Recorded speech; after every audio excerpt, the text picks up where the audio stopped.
Number 6. The Policy Whiplash. 1 month, HR is all about flexibility. Work-life balance matters. They say, the next month, suddenly, balance is suspicious. Now there's a policy update, then a clarification, then a clarification of the clarification. You're allowed to work from home, except when you're not, which is often, and for reasons no one can clearly explain. This works because inconsistency drains energy. Your brain has to constantly switch modes. Am I allowed to do this? Am I about to get in trouble? Is this encouraged or silently judged? That mental tax adds up. Decision fatigue sets in, and everything starts to feel harder than it should. HR benefits because confusion creates compliance.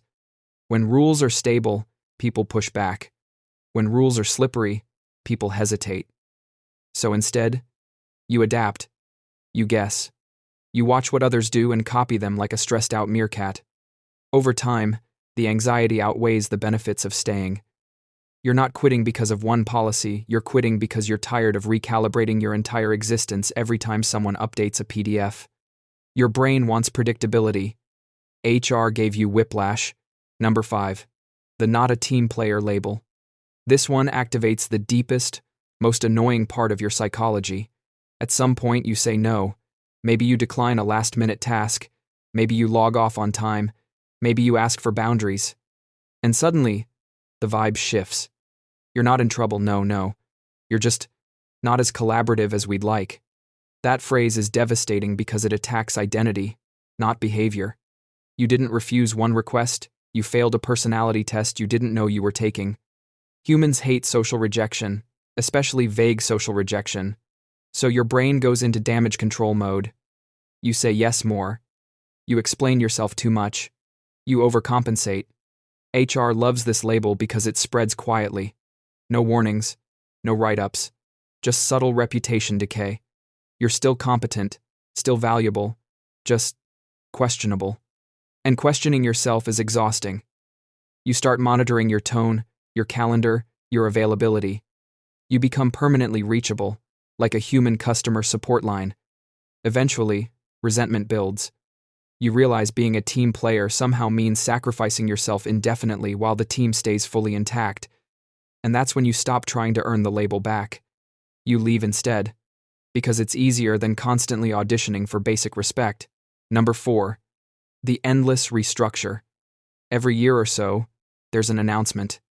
We're realigning. We're streamlining. We're restructuring for efficiency. Which sounds impressive, until you realize it means your job just changed again. Your manager vanished, and no one knows who approves anything anymore. This works because instability keeps people off balance. When everything is in flux, you don't complain, you wait. You don't push back, you adapt. HR knows that uncertainty freezes action. You're too busy figuring out where you stand to question why the ground keeps moving. Psychologically, this taps into survival mode.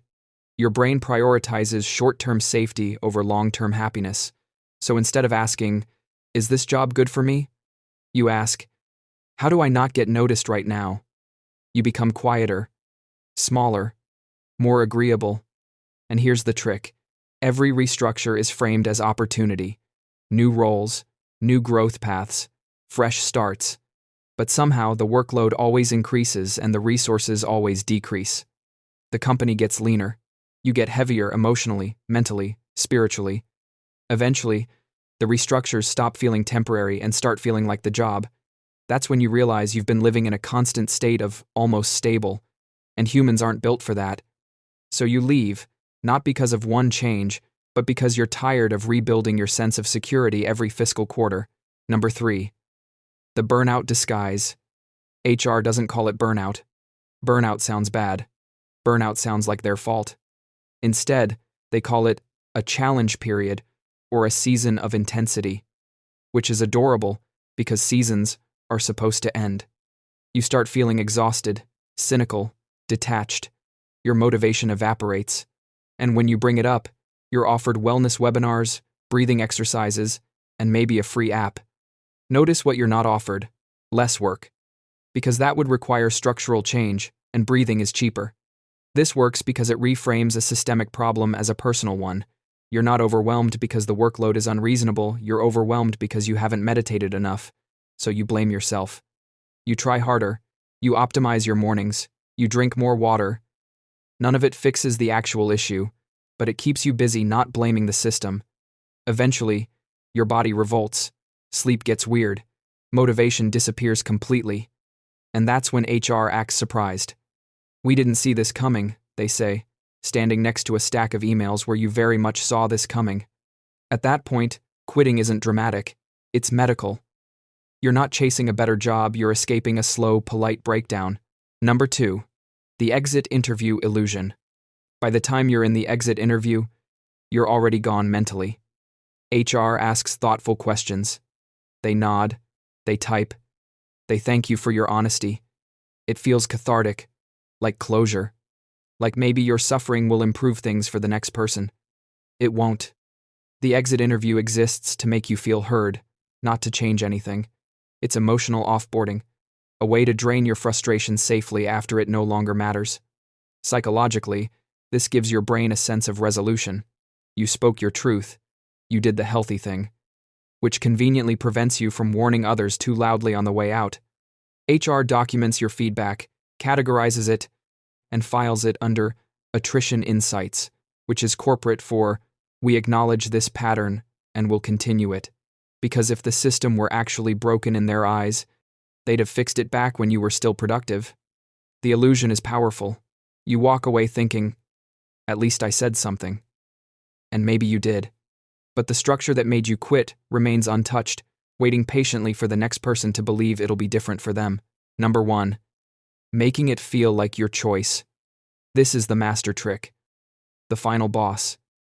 HR doesn't push you out. They don't threaten you. They don't force anything. They just create conditions where staying feels worse than leaving.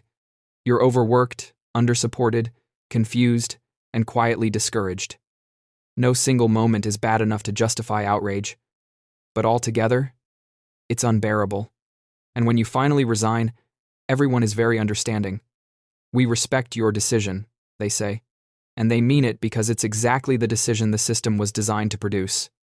Psychologically, this preserves the company's self-image. No guilt, no blame. You weren't pushed, you outgrew the role. You wanted new challenges, and your brain accepts that narrative because it's less painful than admitting you were slowly engineered into exhaustion. That's the real trick.